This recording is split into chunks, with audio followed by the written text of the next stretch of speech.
Welcome back to Framework. This is John, and with me, as always, is the co-host of Framework, Al. How are you today, Al? I'm good, John. Thanks for putting this together and bringing our guest. Absolutely. And our guest today is Sybille Bruun. How are you doing, Sybille? I'm okay. How are you? Oh, very well. Thank you for joining us today, Sybille. We are going to be talking today about the Stephen King novel and its adaptations, It. This is, of course, the famous clown one.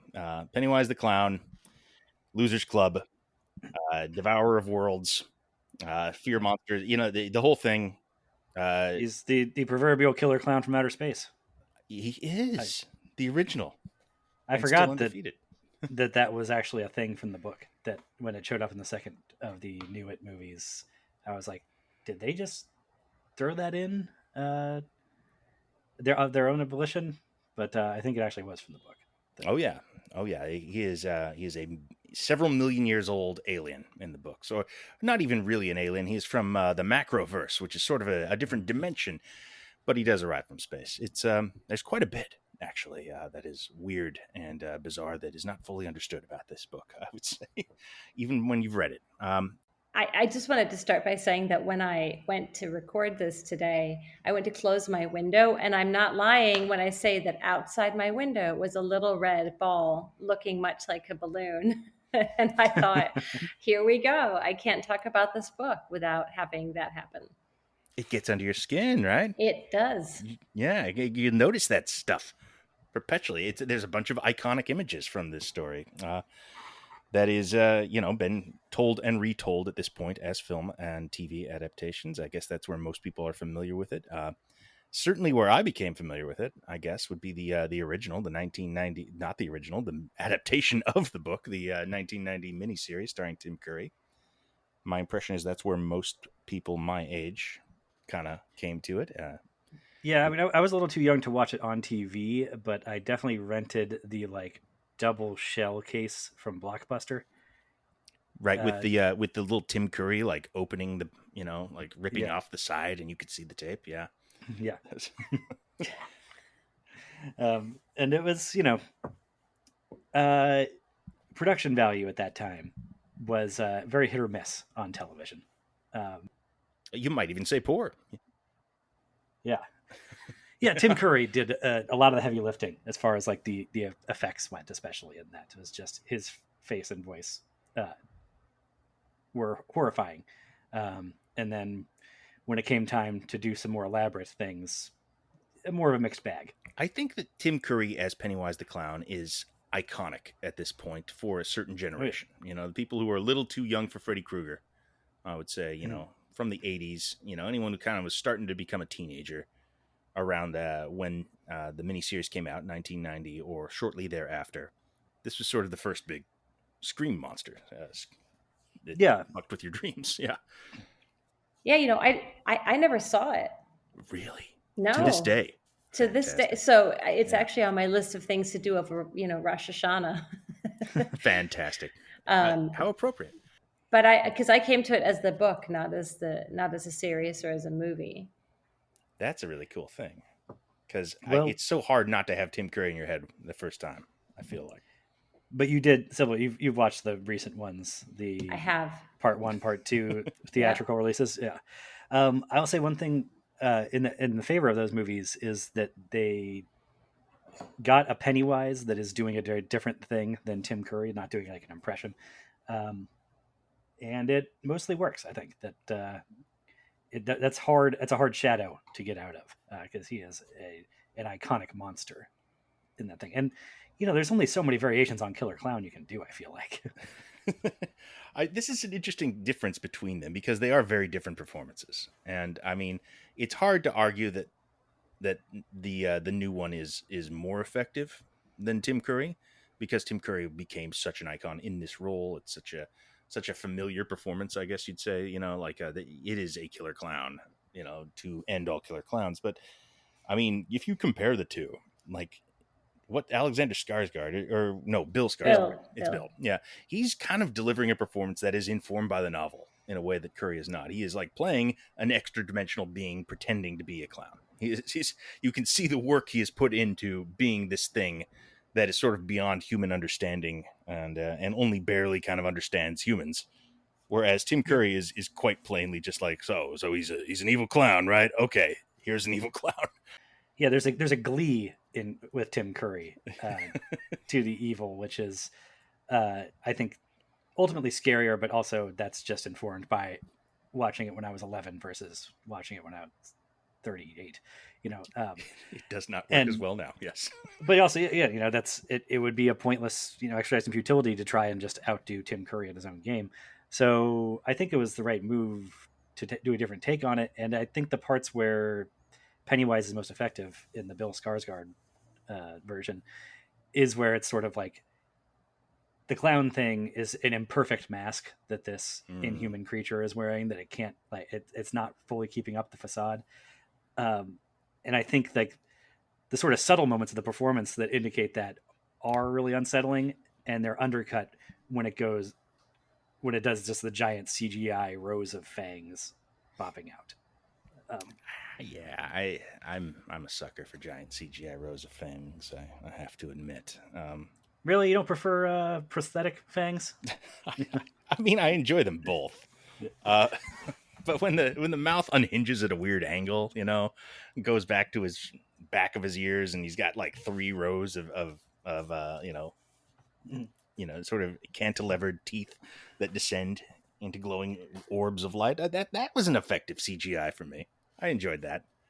I just wish they would have held that back for the climax when you see the deadlights back there and everything. I think they showing that in the opening sequence was giving away too much too soon, is what I feel like. And that's sort of a microcosm of my feelings on doing this as part 1 and part 2, where when we get to the adult version of the movie in part 2, I feel like we're retreading so much ground that we already did with the kids, and Pennywise has already we've already seen all of Pennywise's cards in a way that made part 2 kind of frustrating for me. It's tedious, I guess, at times. It doesn't help you by being 2 hours 45 minutes either.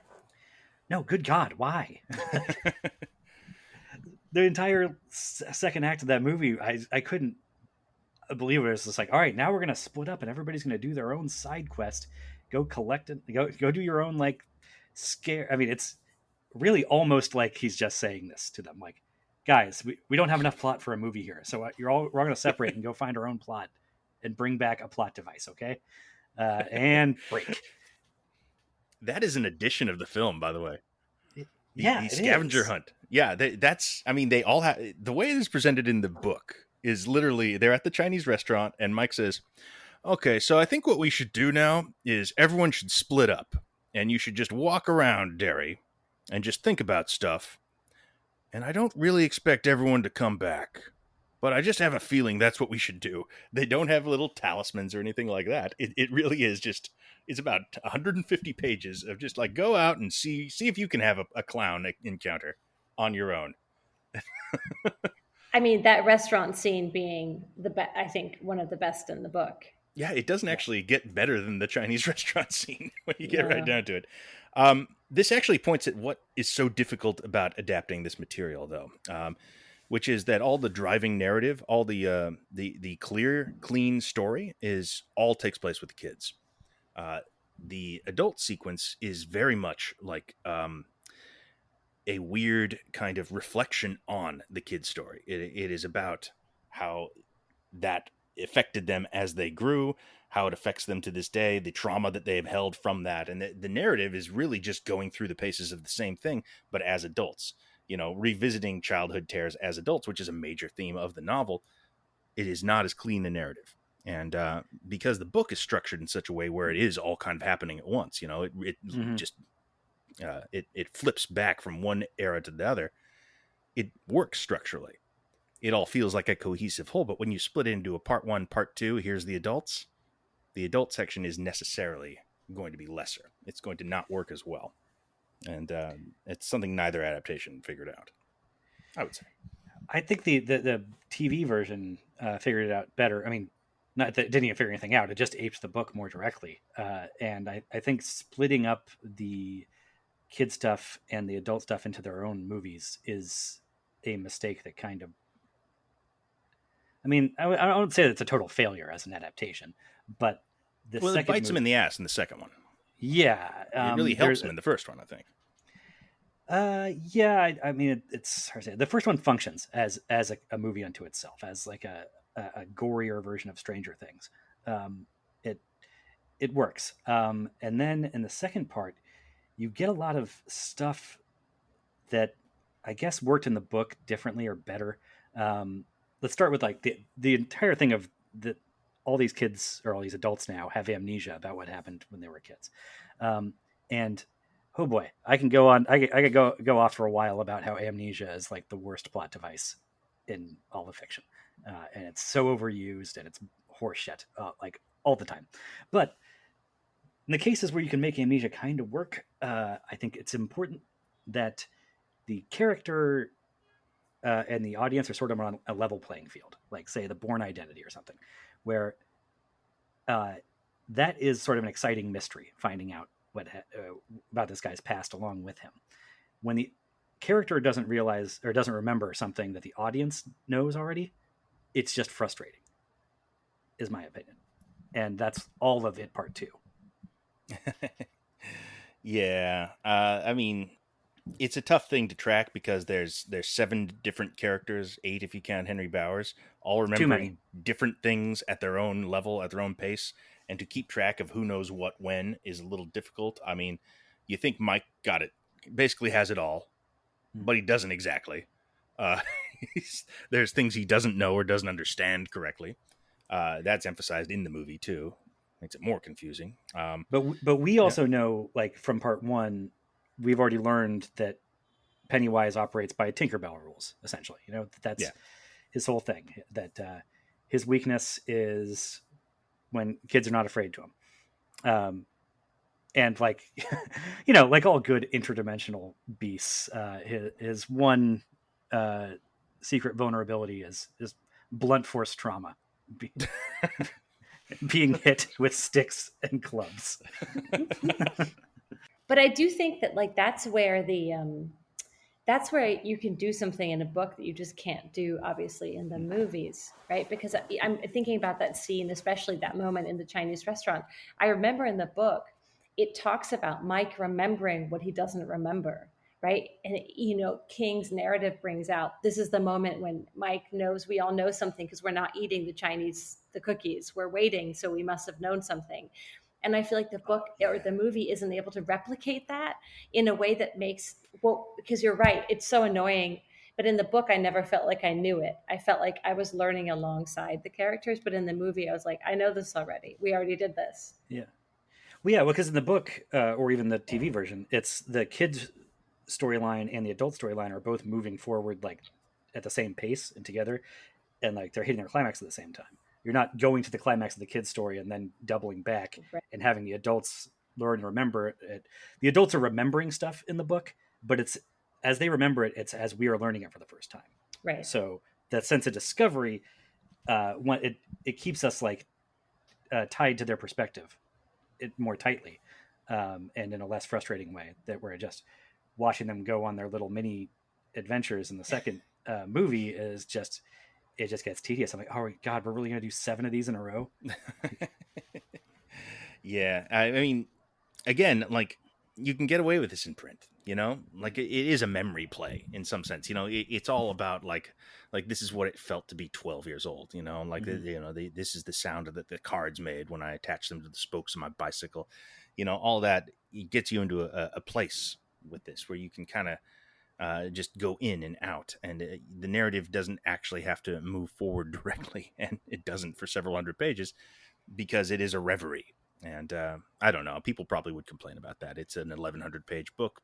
It's probably too long for some folks. You know, I've read it, I believe, 5 times at this point, not counting the times I've listened to it as an audiobook. It's an easy one to fly through for me, but you know, I'm not deaf to the complaints of excess in it because, I mean, It's a it's a really good book. yeah, Despite yes, it is extremely long. It is a tome, um, but it justifies that by being this sort of, maybe it's not multi-generational because it's the same people and at different points when they're in elder and younger generation, but it's got the Back to the Future quality. It's got the 50s and the 80s going on, and there's 7 main characters, and that's a lot, and a whole town whose history is sort of tied up with and corrupted by this, interdimensional Lovecraftian beast, and the book can kind of flit around between those different focuses, uh, and then break up the reveries with those monster sequences, which are really great. The movie seems to uh, pare it down by jettisoning everything that's not a direct like killer clown sequence. Mm-hmm. And I think that hurts. Hurts it in several ways, but mainly that we don't get a sense of Derry as a town that is like corrupted on a broader scale by this. There are the odd hint of it here and there. The Eh, bit I think they nailed it in the first movie pretty good, actually. There's some of it there, but Derry feels very unpopulated in the second movie. Yes, that is one of the failings, I would say, of the second film, for sure. I feel like Derry should be its own character. That's the whole point, is that Derry itself is is part of the story. And I think I felt it more in the first movie. I could feel more the sense of the town, but I think they missed the boat. I think they said to themselves, okay, people who love this want to make sure we get all the scary parts that we remember very clearly right. And they did a great job with those moments that we were all really excited to see. I think were wonderful, but I think they totally missed the boat on what the book is and the movies should be about, which is relationships. And truly, I think the first one, again, it was easier with the kids, but I think we lost that in the second one. Mm-hmm. It's interesting. I mean, to some extent, it is an act of faith to associate the same actors with the same character. Like, it works much better with some than others. You'll find, like, the guy who plays Eddie is exceptional.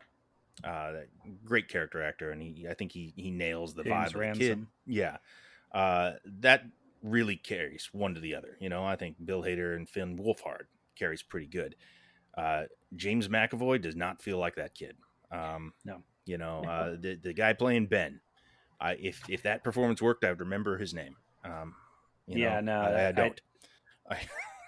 I think that's part of the thing too. Is I think they miscast 3 of the adults at least, being Yeah, Ben and then McAvoy and Chastain too. Like, as much as Jessica Chastain like fits the physical profile here, and is a great actress, but I think she and McAvoy are both a bit cold in their presences. They're not like warm, likable performers, and especially I think in it. yeah. I think Beverly especially is sort of needs to be I don't know, luminous in a way that draws all the men and even the ones who are not in the way young Beverly was, in the way that they nailed it with the first one. Like that character's Yep. a revelation in the first one. Like that was the one they understood most, and then the second one she fades to the background. That's a shame. And they cut out some of the stuff with her husband that, Good cut. And again, like, seeing making a movie, good cut. Yeah, maybe, but it's bad structuring because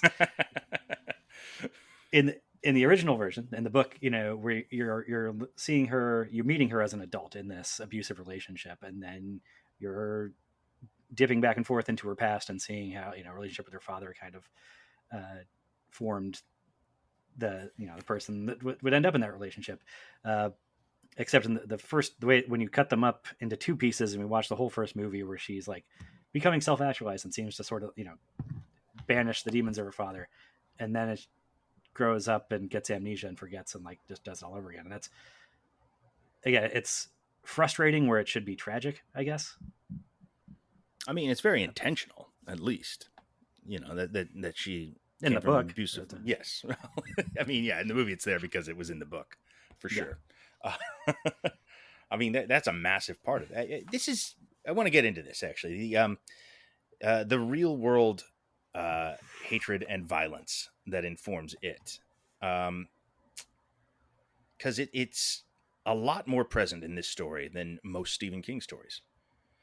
He tends not to make political art very much. I mean, he does sometimes, especially lately, because when he's become more of a liberal firebrand on Twitter. But back in the day, he did not tend to write overtly political stuff. I mean, there was some evil government stuff in a few books, but in a very generic '70s way. This one, like the clown, obviously is something of a metaphor for hatred and fear and the worst in humanity. The way it's presented, he sort of feeds on that and perpetuates it. Becomes a. I don't know that it lets people off the hook for their own hatred and viciousness, but it's sort of one feeds in the other kind of thing.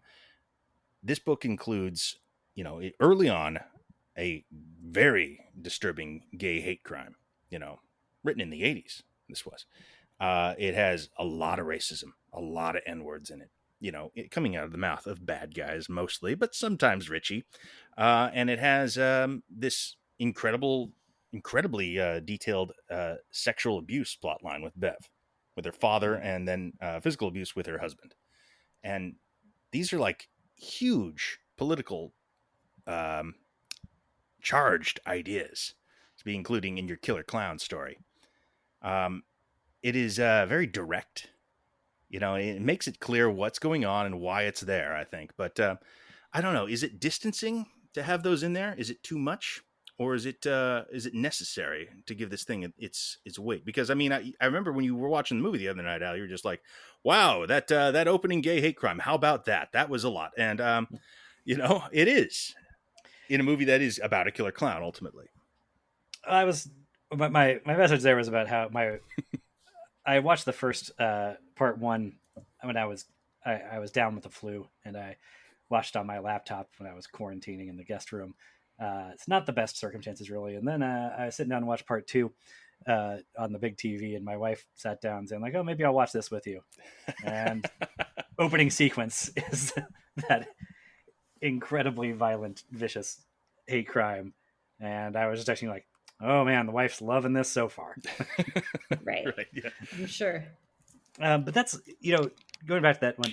That is an incredibly disturbing sequence that I feel like becomes almost less disturbing when the killer clown unhinges his jaw and just literally devours the hate crime victim on camera. And I feel like less might be more with some of those, those big rows of fangs moments.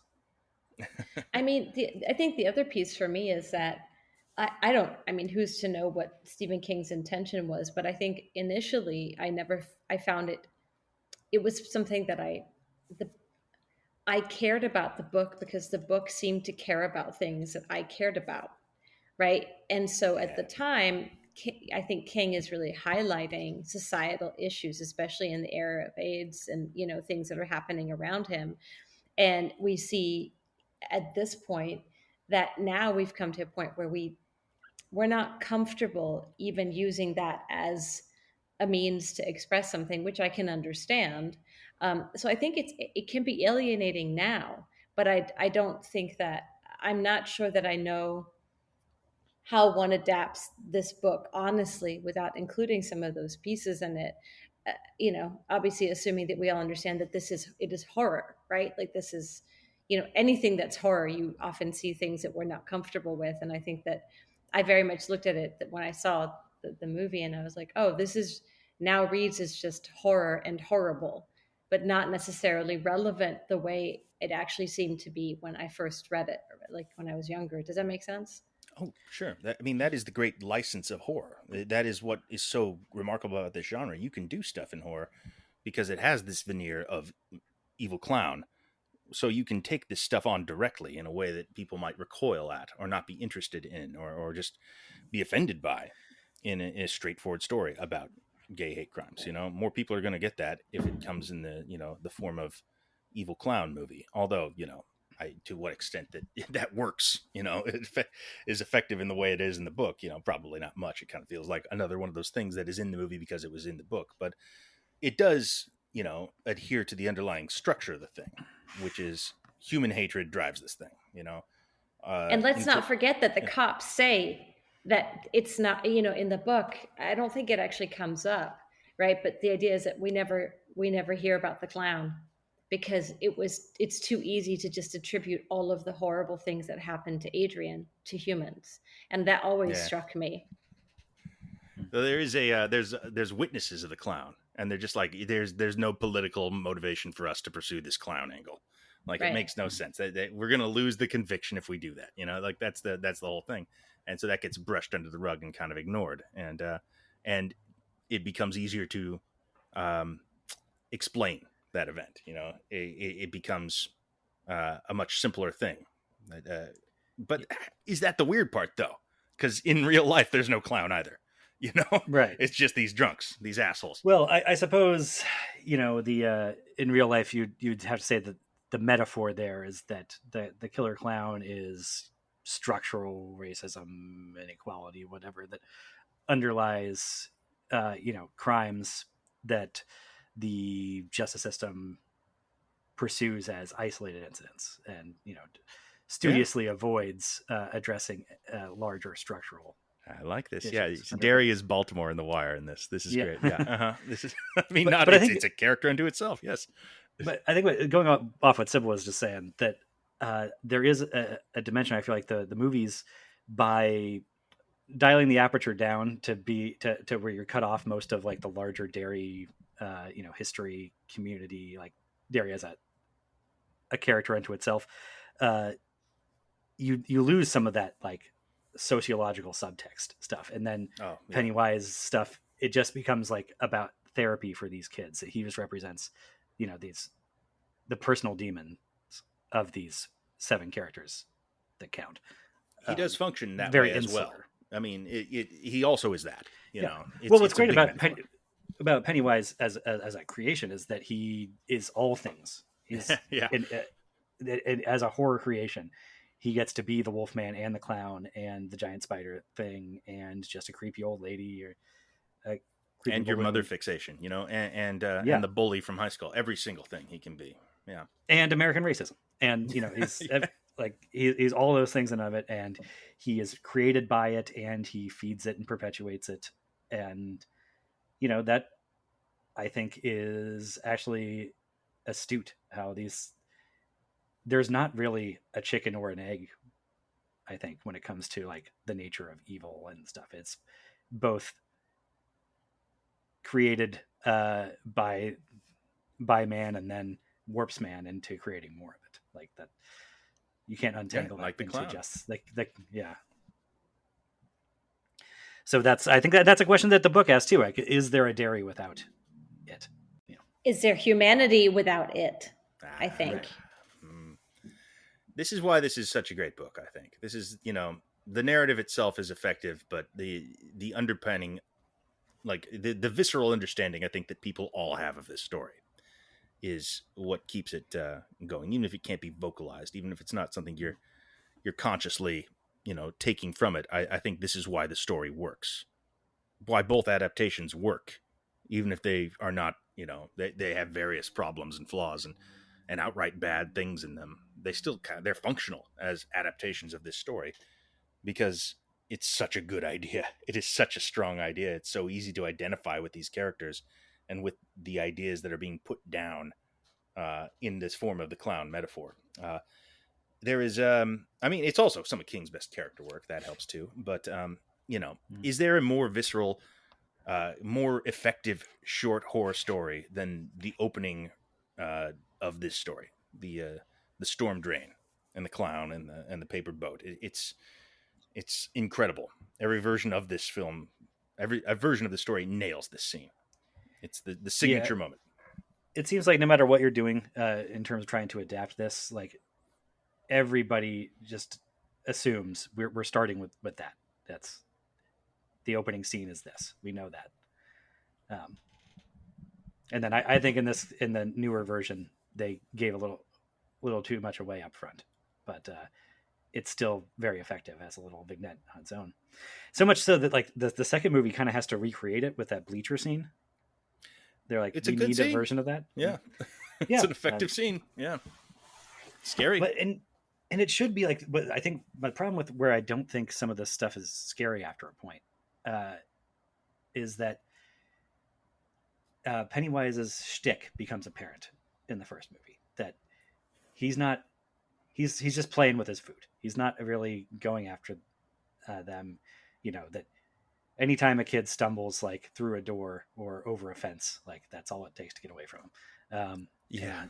There's we, a but we lot of trolling. established, yeah, Yeah. but we established that Pennywise can just eat a kid, can just kill the Hockstetter kid in the sewer. He could, when he feels like it, he can just eat a kid without like needing to fully terrify them. Because the girl under the bleachers is kind of scared, and he makes her less scared in order to draw her in, and then just eats her. So otherwise, his MO seems to be that, he has to terrify them people first, the kids first. That's why he wants to season his meat or whatever. Like that is how it's before explained. Yeah, season the meat, which I don't know that that's fully satisfying. Yeah, that's not. Thing. He didn't do that with Georgie or the girl there, with with the little kids. Yeah, his effective kills. Yeah, yeah. But it just, I guess, it underlines to me, at least as an adult, like that. Okay, so he will eat incidental characters. the main like named characters have to be chased extensively. That is a conceit you kind of just have to buy into. Like that doesn't get solved. And some of them he doesn't even have to go near, right? Like Stanley. He gets Stanley from afar, and I mean that's, I think, what's so lovely about it. It's kind of like the metaphoric. Or did Stanley get him? Sorry, let's save that for the end. But oh my god, the fucking horrible decision that this movie makes with Stanley. Anyway, but let's you want to save that for the end? I mean, we could get into that right now, because no, I want to talk about Pennywise a little bit more right now. Because, okay, yeah, we're on him. Yeah, all right. Well, and just the idea that maybe for adapting this down to 2 movies, I think maybe need to get rid of some of these kids. Maybe 7's too many. No. Who are you going to get rid of? Yeah, who are you going to get rid of? I think you can maybe combine Mike and Ben into one character. No, they're both so good. I mean, now Mike gets short shrift every time. There's a lot of reasons for that. He is, I mean, he's such a great character in the book because we are in his head. It is his journals that we read. It's like 200 pages. The book, some of the best 200 pages, where all this stuff about the persistence of evil, the metaphor of the clown for humanity's evil, like all of that comes out through Mike's chapters, and it's really effective stuff. We're never in his head quite like that in the movies because he is by nature sort of an isolated character. That's sort of his whole deal as a kid. That's his weird thing. Yeah. But that doesn't come through in the movie version. It doesn't. There's no room for it when you're also establishing everybody else. And these movies are long, so you got to do it in 2. And even then, they're long, but long's not a cardinal sin necessarily. No. But my issue is that they're long and felt repetitive to me. And that's because it felt very schematic. Like, okay, we're just going from one kid to the next kid to the next kid, or one adult to the next adult. And they all get a Pennywise, scary haunted house sequence where he's chasing them around. And when I'm on like the 3rd of those and I know I have 4 more to go, I'm just like kind of checking my watch, like looking at my phone a little bit, like let's, all right, we got quite a few bit more of this to get through. And again, like the book structuring where it bounced back and forth between time periods, it shifts the focus to the history stuff sometimes, the dairy stuff. There's the book has more time for scenes of the kids hanging out around town, being buddies, that do not lead directly to a killer clown attack. Whereas the killer clown is in like every sequence of the movie, and so loses the ability to surprise you for one.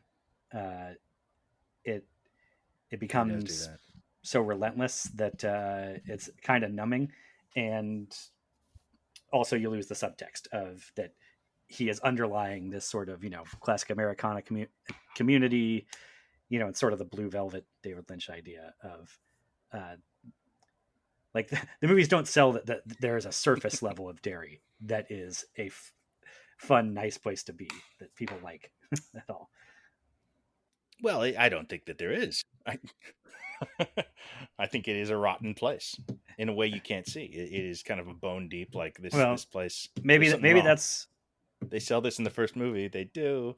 yeah. Okay, it's the rot is right up front. Well, maybe that's what makes this like the appropriate adaptation of this material for like the Trump era, where and you know Ooh, latter day yeah. America, where everybody, even the most patriotic people, hate about 60% of America with a passion. You So maybe that's to me what is difficult. I mean, again, back to this idea that they made what they missed.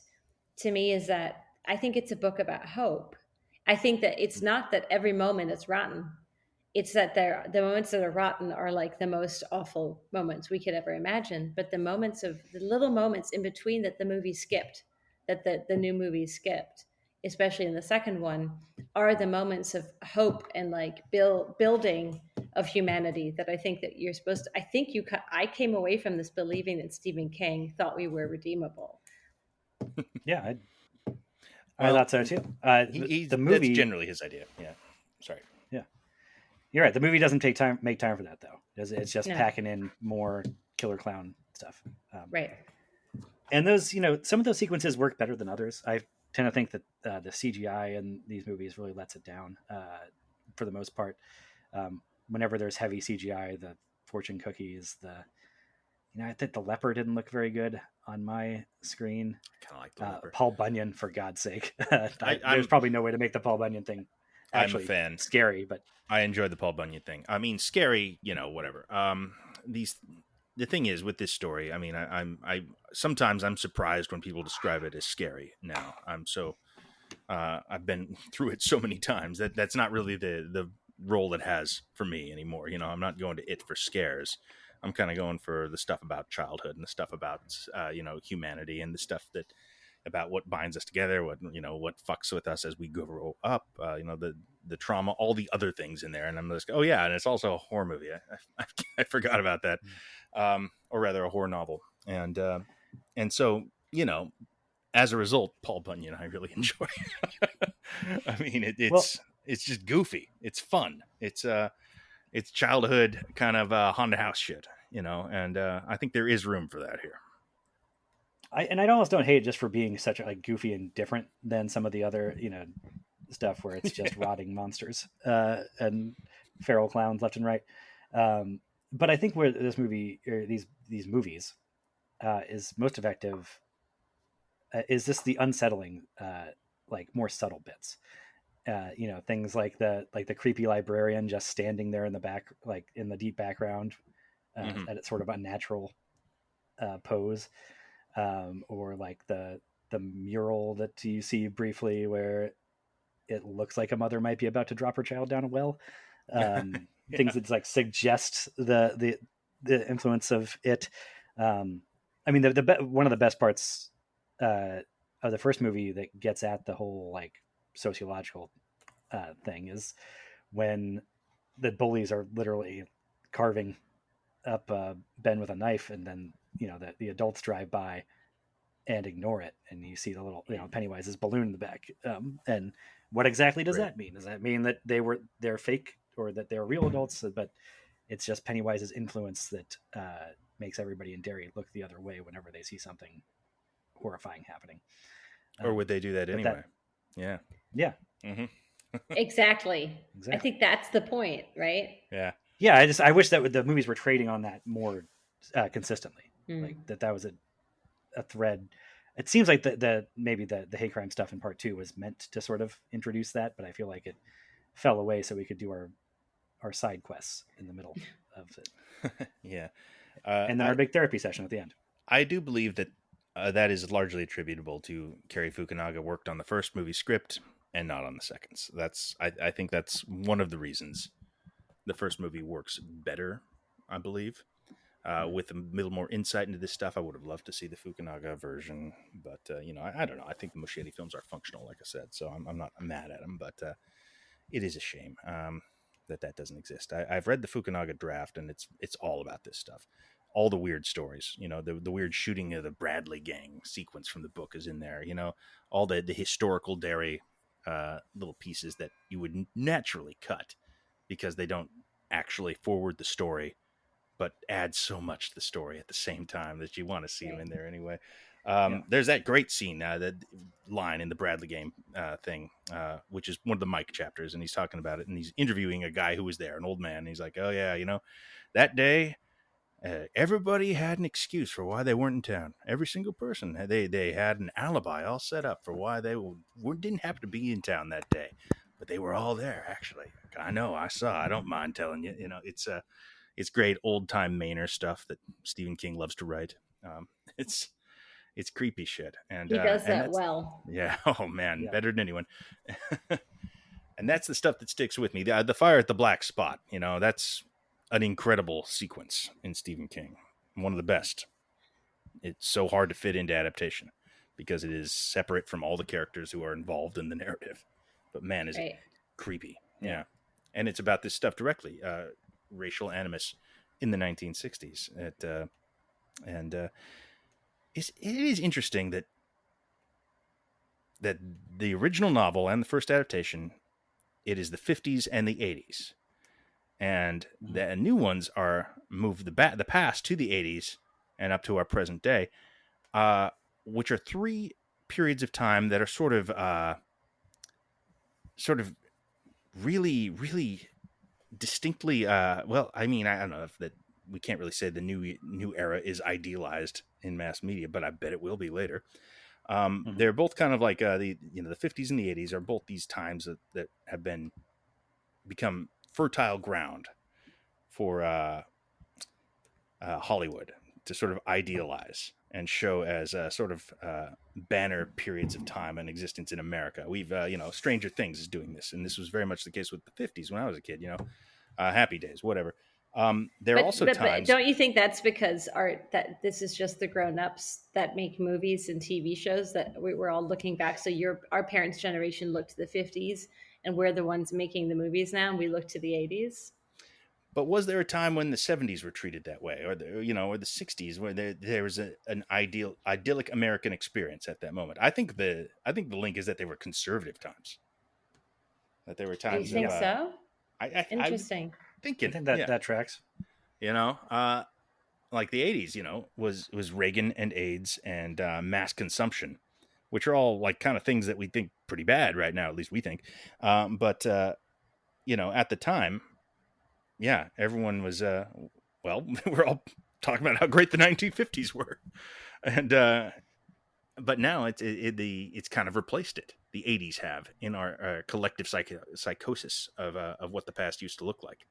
And you see Stranger Things, you see the fucking It adaptations going directly back to that. It's a thing now, and I'm wondering if the time we're in now, the teens or whatever this particular era is going to end up called, will have that same effect when they remake this film in 25 years.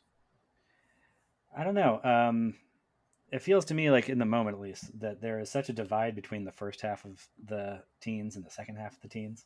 Right. Um, I think it'll be the second half is going to be that's the flashpoint, right? The bad stuff. I think the 80s, like, there might be something where, yeah, like I said, maybe in the moment people were nostalgic for the 50s, and it wasn't necessarily seen as a golden age in the moment, but maybe just the fact that it ended with like the victory in the Cold War, to oversimplify things a bit, but I think maybe that allowed people, baby boomers especially, to sort of look back on the 80s as a more triumphant time period, even though that didn't really happen until 89. And you could look back, and it definitely cast a rosy glow over the Reagan era, that it might not have had if it had taken a little longer for the Berlin Wall to fall or whatever. I mean, do you think that this would have been better if they had kept it as more of a period piece, kept it in the 50s and 80s time periods? No, I think this was necessary. I think updating it was the right choice, and I think that change, making it the 80s instead of the 50s, that's how you make an important, good adaptation of this. Even if this wasn't quite that, it was. I think that's the ballsy choice. I mean, it's where Watchmen screwed up. Like they should have actually tried to do something other than just duplicate it exactly. It's got to be its own thing because it's an adaptation. I that is a good choice, I think. And Yeah, I agree. Well, I would agree with you that in theory, but in practice, like it feels like they updated the time period just with aesthetics. That largely, yeah. there are cell phones, but I don't feel like they changed much of anything to reflect, I don't know, more modern fears or No, they don't touch on whatever. modern as in 2020 in the movie 2017 when it came out. That's not really a thing that they get into. Do you think fears have changed? Mm. Yeah, definitely. In what way? I think from the 50s to the 80s, back the Cold War era, fears were, I mean, talking the broadest strokes possible here, but they're personified by the Russians or whatever. But and that takes the form of, I don't know, aliens in science fiction and all that stuff. But basically, it's a threat from without. It's an invading force, the body snatchers, whatever. Whereas in a post 9/11 world, where it's terrorism and school shootings that we live with all the time, we are more afraid about being vulnerable at home. Think that there's I think there's a sociological reason why like home invasion horror became its own subgenre in the early 2000s, after we as Americans were hit at home, uh, where we felt safe and secure. Yeah. There's also just the internet has changed and warped things in ways that we could go on forever about, but it doesn't seem really interested in trying to like bite off any of that. Yes, but the Proud Boys are of a piece with what we're talking about here. With the Adrian Mellon hate crime, with Henry Bowers, I mean, that is still the fear of the outsider is not going away. Like that's with us for the long haul. No, but that's xenophobia. Well, that's a different form of xenophobia. That is hatred of the outsider, but not fear of being attacked from without. Being infiltrated, I guess. Sure, yes, being brought down from within, immigration, I guess. Yeah. Well, I take your point though. Yeah, it does unfortunately turn out that violent homophobia and racism evergreen, kind of evergreen. Yeah. Right.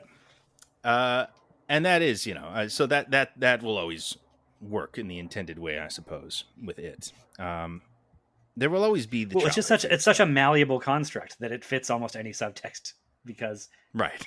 Pennywise gets to be any monster. Yeah, he gets to be any monster he wants, and it's sort of justified internally, which I think is the genius of those as a work of horror. Again, it is somewhat undercut by giving away his game at the end of the first movie, and then running through all the same motions in the second movie, as if we don't already know that he's sort of a paper tiger once the adults catch back up to everything we watched them already learn as kids. They'll be able to just clap him to death. I mean, honestly, one of the ways in which they just bully the bully. One of the ways in which it part 2 actually did feel like it was sort of updated for modern concerns or whatever is or like to the internet era, is the sort of like fantasy, this sort of, I guess, liberal fantasy of how Pennywise is ultimately defeated in part 2, which is they like after it's already killed one of their friends, they all just form a circle and yell at him. Like they find the troll and they ratio him to death. And that works. That's the fantasy of this. Yeah, I mean, it's a tough thing to fix. I mean, is this the time where we get to talk about the turtle in the macroverse? Because I'm very excited. All right. You want to hold off on that, or can I get into it? Okay, so I'm going to cut you off when we get 3 turtles down. Okay, this is insane. The end of this book is so batshit nuts and delightfully crazy and nonsensical. I've read it several times now, as I said, and I only feel like I've recently got a grasp on what the hell's going on in the last 200 pages of this. I love it, though. It is so weird and so ballsy to end it. I mean, you would have to be an alcoholic with massive substance abuse problems to end this story this way.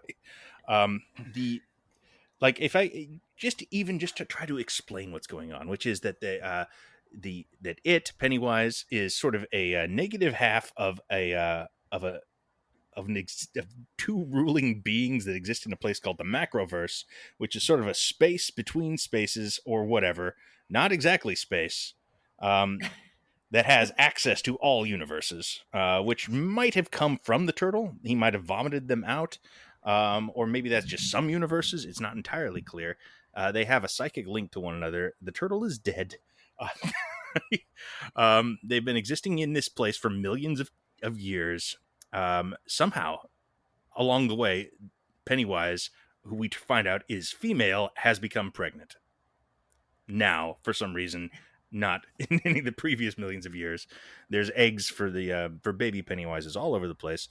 The only way that they're able to defeat this thing is because of the power of belief. That is the thing. That's the only way that will work. That you can beat Pennywise is if you believe what you're doing will work, which is about the only part of this that is transported over to the movie.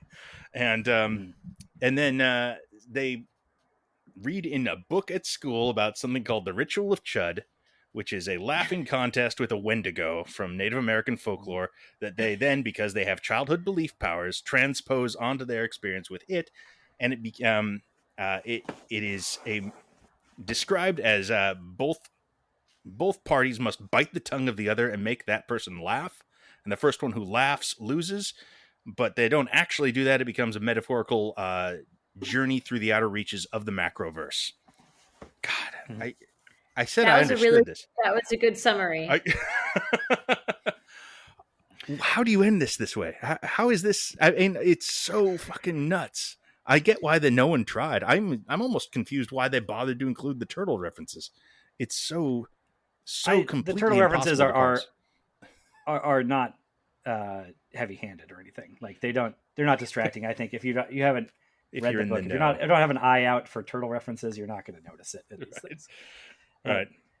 And I mean, there is the thing. Like I said, it's sort of deflating, I guess, when you realize that again, it's Tinkerbell rules. That I think it has to be though. You just have to. There's no other way to end this. There's no other resolution you could buy that they could defeat this. Yeah, thing. I think you're exactly right about that, because when you realize, I mean, all right, like I was talking about, the great thing about Pennywise is how he is so amorphous that he has all fears at once.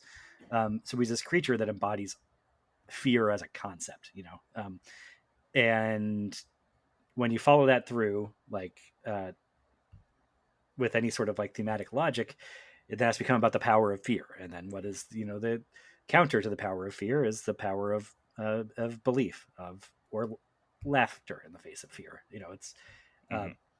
It's we have nothing to fear but fear itself is sort of the only sort of logical conclusion you can come to about if you're doing a treatise on the nature of fear.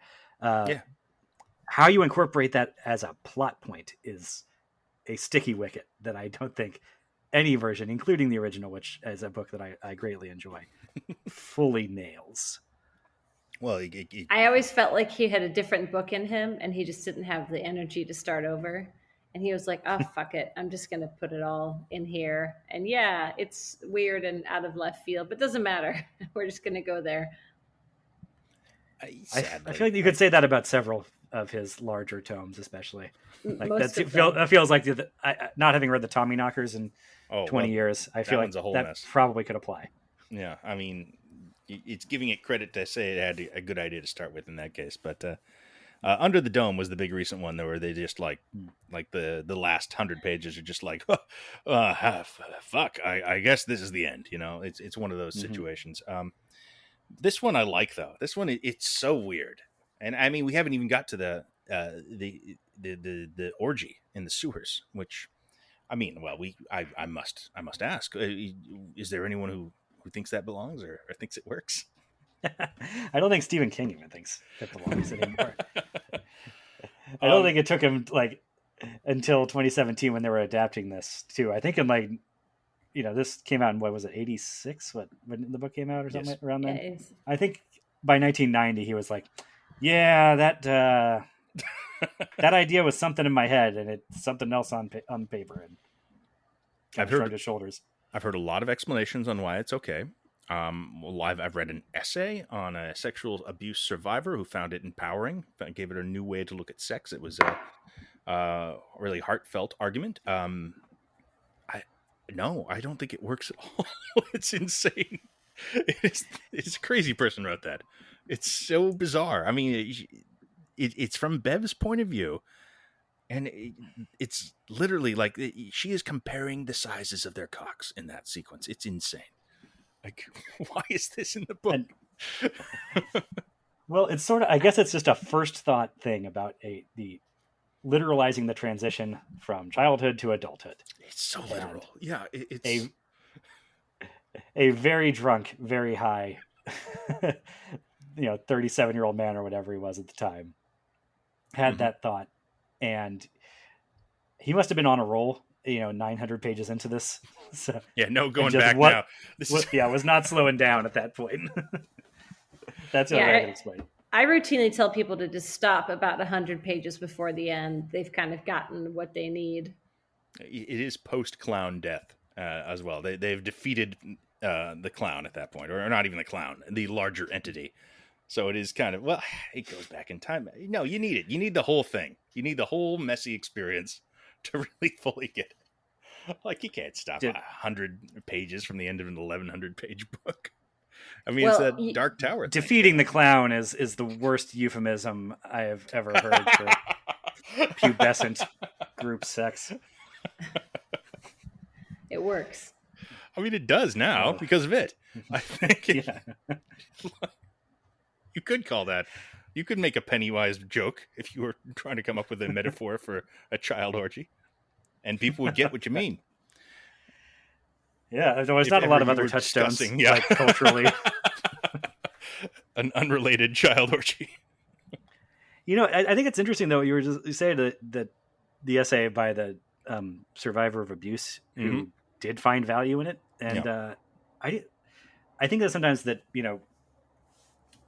it is so easy, like on the internet especially, to just write polemics about how this bit of this piece of art is capital B bad, and I'll explain to you why it's harmful to these people and that this type of person, and so on and so forth. And I always feel like it's, as well-meaning as a lot of that stuff can be, it's also like it can be so reductive to like have one essay speak for all survivors of all forms of sexual abuse and say that like this is insulting to all of them, because if one of them has a different experience and found value or comfort in that, that's just as real experience as any of the ones that felt harmed by it.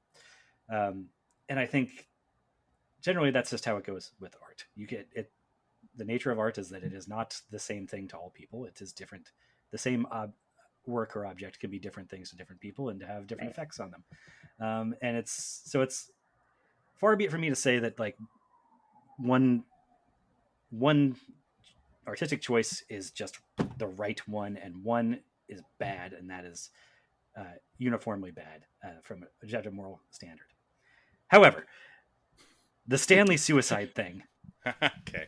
in it Part 2 movie, I am shocked and appalled by, and I found, like, as somebody who does not have any personal experience, a direct personal experience with suicide, I was like, I think this is wildly offensive to anybody who deals with actual suicidal ideation, and maybe actively harmful. Like, I guess maybe I should back up in case anybody is listening to this without having watched It Part 2.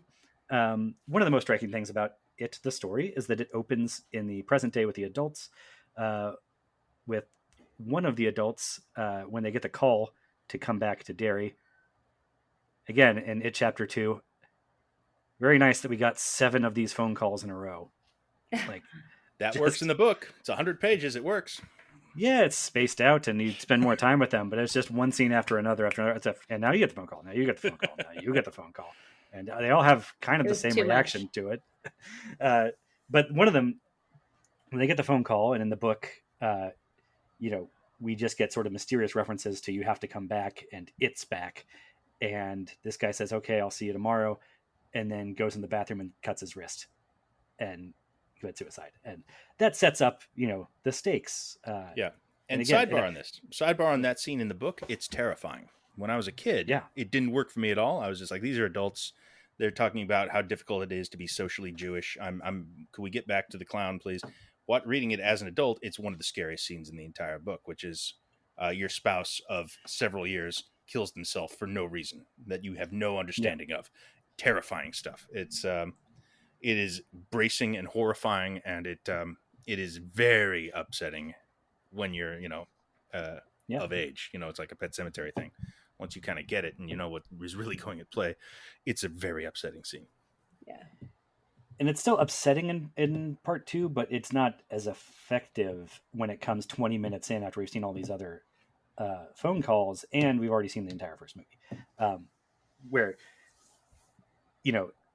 instead of setting up the question of what could be so horrifying that it makes somebody who seemed to have a stable life just decide to immediately off themselves rather than face it, we know in the context of it, chapter 2, exactly what it is. So what are we doing there? It doesn't work the same way.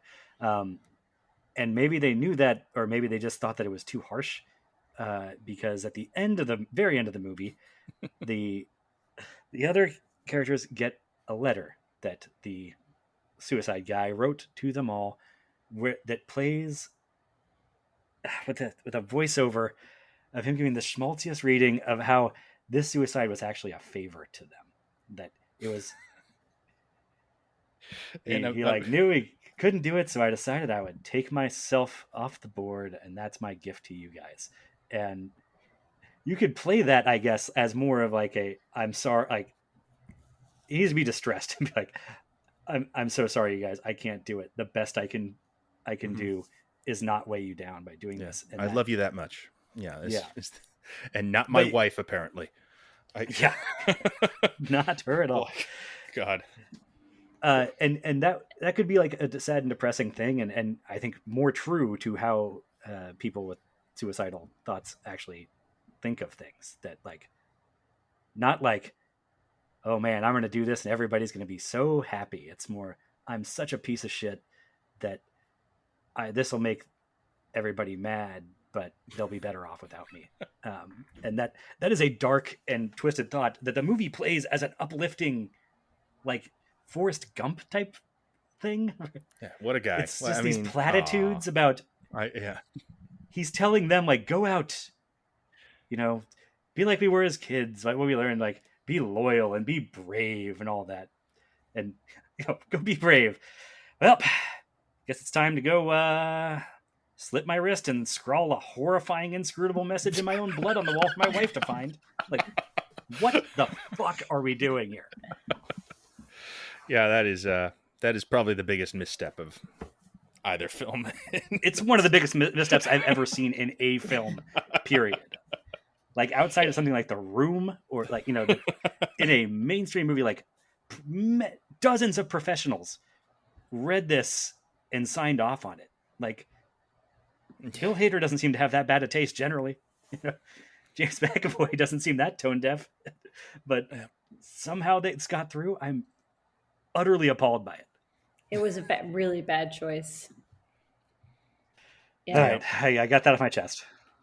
And a shame, and it's a shame because it didn't need to be. Like, I feel like you're right. Somebody could have caught it.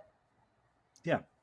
Yeah, I mean, I guess they felt like they didn't have an ending because they cut the thing with riding Silver, the bike through town, waking up his wife. There's actually a lot that they cut out of those films, like for as long as they are and as quote unquote faithful as they are.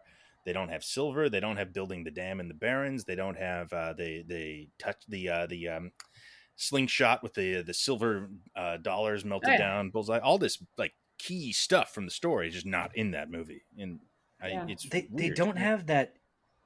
How is this the slingshot, or I don't know, the inhaler, like not? Yeah. How are those not the totems that people are supposed to be tracking down during that? Well, they added that shit. They added totems. World. I mean, the answer was they needed to come up with a new story for the second half if they were going to do it in this way.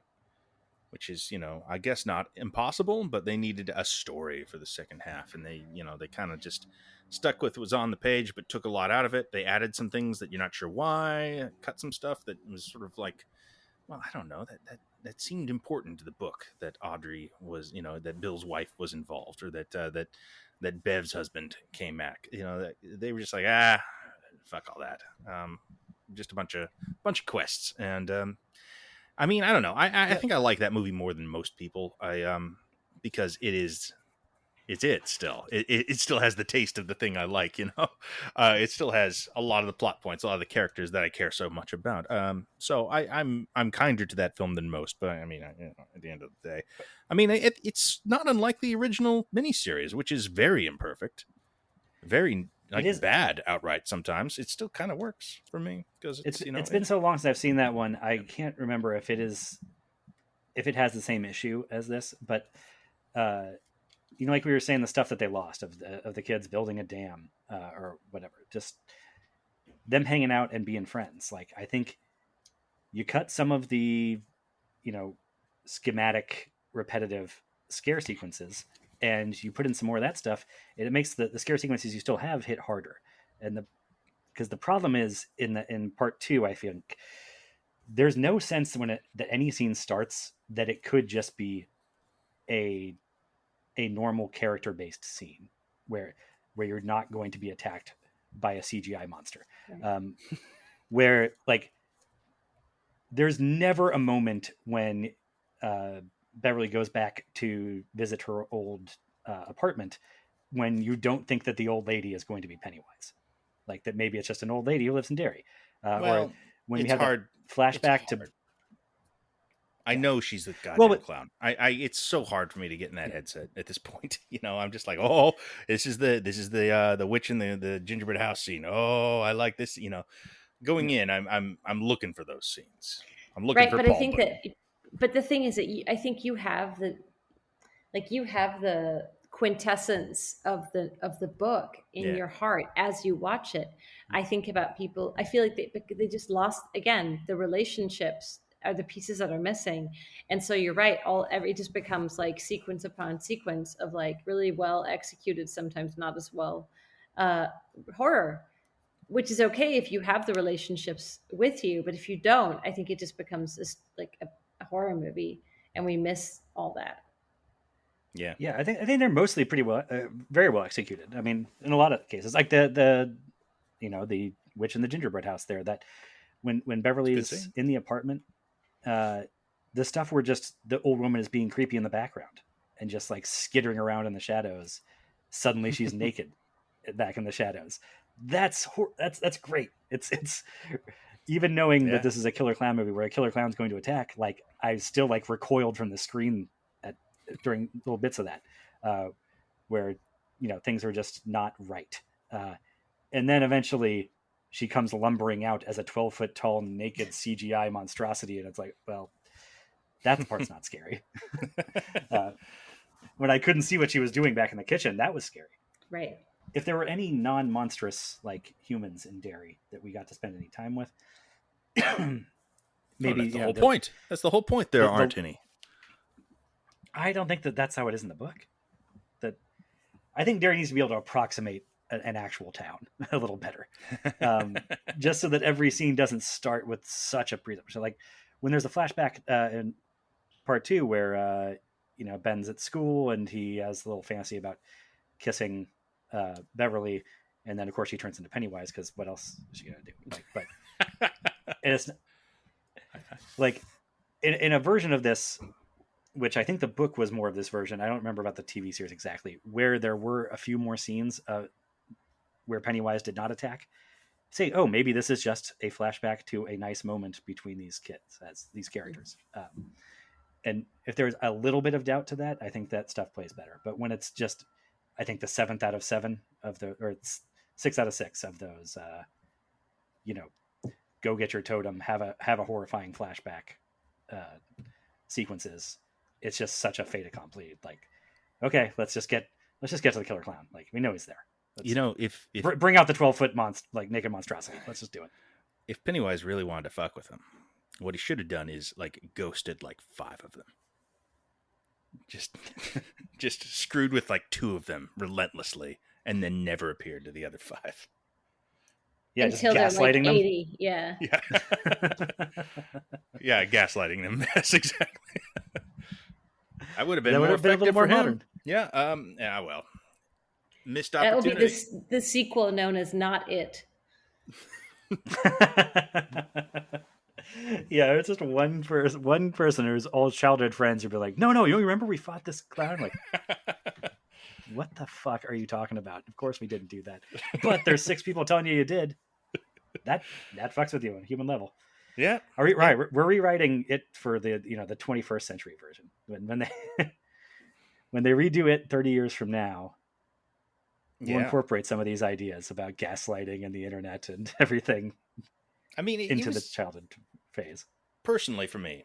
There was something to be said and about this film coming out when I was, the original coming out. Well, a little before I got to see it. I didn't watch it on TV, but like right after, when I was like 11, I was about the age of the young characters, and the remake came out, when I was in my late 30s, the exact age of the characters at the other end of the story, and that fucked with me a little bit for sure, as those things will do. It just seemed kind of particularly built Kismet, for me. yeah. Yeah. Uh-huh.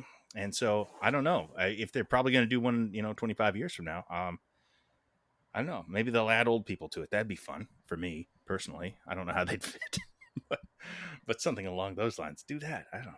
Yeah. Never mind. Or will they might just remake Stranger Things 30 years from now. I guess that's the way they would do it. And it would have a clown in it this time. Sure. Yeah. If Okay. Stranger Things season 4 doesn't, but yeah. You're right. There is one last thing I wanted to do before we signed off on it, because this is, I could go on and on about individual scenes in this probably for some time, and that's we don't need that. I did want to talk about the characters themselves, which I really do think are some of the most effective in the Stephen King canon, and he's a guy who is good at characters. That's sort of his whole thing, really. Everyone, I feel, sees themselves in these characters. Some of them, I mean, I doubt there's too many Eddie Kaspbrak stands out there. There's probably some, but I am kind of curious what, for you guys. I think there's a difference between identifying with someone or like seeing yourself in them and then being like a stan of that person. Sure. Loving. I mean, if you saw the yourself Eddie in Eddie, I don't think you would. Yeah. You wouldn't love it necessarily. But is there one that really got under your skin and you're like, oh, that me? They figured me out. This is my guy in this giant cast, and the one I'm going to follow. And I'm kind of curious because I suspect there's like 2 or 3 answers for everybody. Well, I am always scrawling cryptic messages and bodily fluids on the walls of the bathroom to give my wife messages. Okay. But outside of that, I'd say my fashion sense is more of a bev. So I always liked. Sorry, you didn't engage with it on this level. Okay, fine. No. I've always been attracted. I don't know if this is true about it, but I've always been attracted.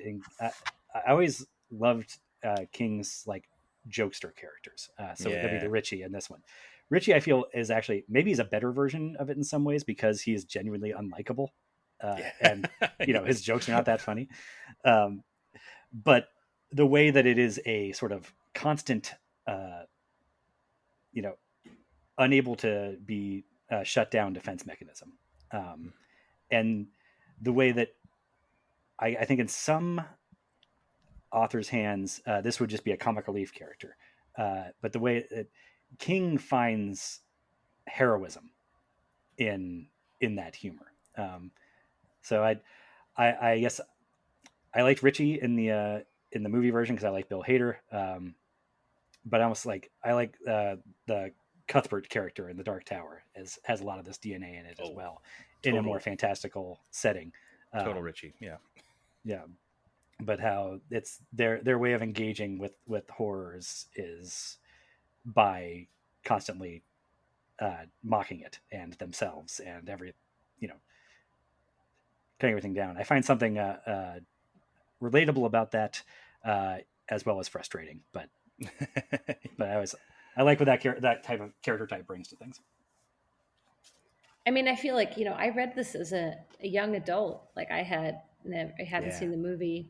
And I think what really got me was that I felt for every single character, I could identify pieces. And I think, so there was never one character that I thought I identified with. It was really what I loved. It was the truth of them as parts of all of us, right? We've Hmm. all been the kid who's mocked. We've all been the kid who's lost. We've all been at times the smart one or the funny one, and that none of them really fit in, and they're all heroes in their own way. Like the teacher in me loved what it said about children, and I think that really stuck with me. And one of my kids asked me the other day, "What's it about?"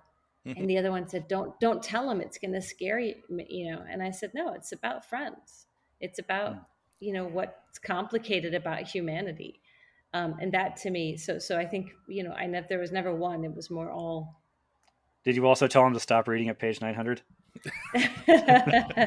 Well, it's funny because I told him about how I used to get around rules. My dad would never let me watch scary movies, and I said, well, he never said anything about the books. So like I read, all the horror movies or horror books as a kid because no one would ever let me watch the movies, which is much worse. Like if you Yeah. better watch the movie. So I was like, you're banned from both. When do they get to watch it? Because I firmly believe that it is a great children's horror story. In the ways it is subversive and difficult and challenging, are perfect for a kid. I think. Your kids are 8, is that right? That's too young. When they are 16. But I mean, the kids in the book they had to face the clown at 12. So I think it depends surely. on the kids, right? Like that's what I mean. In some ways, the answer is in the question, which is I don't know who my kids are going to be. I think for some kids, this book is great at 12, and I think for some kids, this book is not. For I, sure. I certainly couldn't have read it at 12 because my imagination was so big, and it would have I would never have slept again. But one of my kids, he might actually be fine. But I think it just depends on who we grew up to be, like the characters in the book. Yeah. And I think Sybil was onto something there. Like the fact that I didn't have a ready answer for, like you know, I'm a total Bill, or I'm a total Stanley or whatever. Hmm. Uh, Who I would think that's call actually, themselves a total Bill? I well, no. I don't respect that person. I, I mean, I guess Stephen King, but he's the right? the Yeah. writer insert character. Of course. They make it, oh, man, they hang a big lampshade on that in It Part 2 with the whole Hmm. running joke about how his endings suck, which I thought was actually a little too cute by half, but not the worst thing I've ever seen. So, but I think my point was it's a mark of like how successful the ensemble writing is, that it can see pieces of ourselves in all like 6 or 7 of these kids, Hmm. but we don't need one of them to speak to us directly. All right. My thesis has Except been you, challenged John. fully. How about you? How about Oh, you? Richie. Yeah, you never said Richie your for own. sure. Yeah, it's Richie all the way. That was. I mean, every time Richie shows up, I perk up. I'm just like, oh shit, this guy's speaking for me. I make irritating voices all the time. I bother people. It's a defense mechanism. No one needs to know. That was me as a kid, and I was equally not funny. I I would say as a character written, I think Ben is pretty impressive. Like just as a piece of writing, I'm every time I read it, I come away thinking, oh, Ben's actually the best character in this. But but my heart wants Richie. Um, Ben's cool, especially because Stephen King books are absolutely full of really retrograde, mean versions of fat people. Uh, Almost all of them in Stephen King are grotesques, and he loves writing about gross fat people. Ben is incredibly astutely well written and realized, very sympathetic, very understandable. It's very good, I think, I think in that regard. it bears saying that when I first met John, we bonded over this movie, and for years, in fact, still he is in my phone as Ben Bernard Crazy. for this I, reason because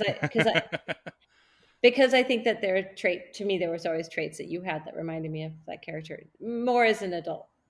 That's flattering. I mean, I'm going the other way weight wise, at least since since the last 18 months or so. Yeah, since I haven't been able to go to a gym. So yeah. Thank you though. That's very kind. All right.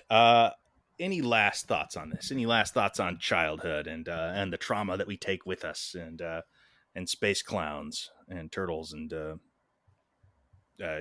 12-year-olds running a train in the sewers? Anything else that we need to cover before we're done here? Because I mean, once we start talking about individual sequences, then this thing becomes 2 hours, 3 hours. So I think we should tap it off right here, unless you have any last final thesis statements here. I mean, I'm tempted to just read the entire suicide note over the outro in my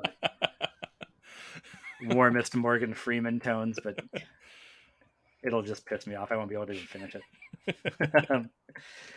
It is a great book. I would recommend reading it. Orgy and all.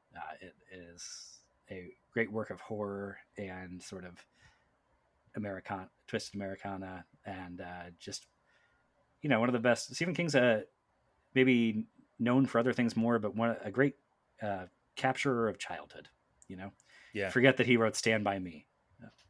Yeah, this is his maybe his best skill, pulling this stuff off. I think this is his best book, even if it's not technically his best. It's certainly the one that it's every single thing that he is. It is all. Yeah, it feels like the text in a way opus. that, I mean, as much as The Dark Tower is his magnum opus that explicitly draws together all of his works, I would say, yeah, if you want one work that's going to communicate Stephen King's strengths and predilections, and even some of his weaknesses, as much of as possible. Yeah, mm-hmm. Yeah. This would be the one. And yeah, you're right. It'll probably be remade again a decade from now. After that, because Pennywise is such a great amorphous concept that he can be updated endlessly. Yeah. All right. Thank you very much for joining us, Sybille. Thank you for having me. Oh, yeah. Pleasure. And Al, we'll be back later talking about some other damn thing next week. All right. Thank you all for listening.